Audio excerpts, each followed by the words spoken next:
السلام علیکم ورحمۃ اللہ وبرکاتہ۔ گالی نہ دو۔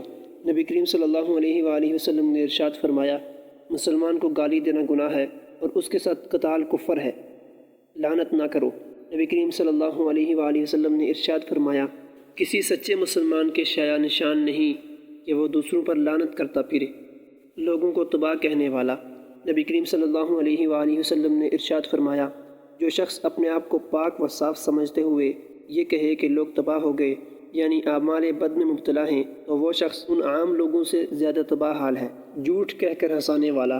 نبی کریم صلی اللہ علیہ وآلہ وسلم نے ارشاد فرمایا، افسوس ہے اس شخص پر جو جھوٹی باتیں کرے تاکہ لوگ ہنسیں، افسوس ہے اس پر، افسوس ہے اس پر۔ تائب کو آر نہ دکھلاؤ۔ نبی کریم صلی اللہ علیہ وآلہ وسلم نے ارشاد فرمایا، جو شخص اپنے مسلمان بھائی کو کسی ایسے گناہ پر جس سے اس نے توبہ کر لی ہو آر دلائے تو وہ اس وقت تک نہیں مرے گا جب تک خود اس گناہ کا ارتکاب نہ کر لے۔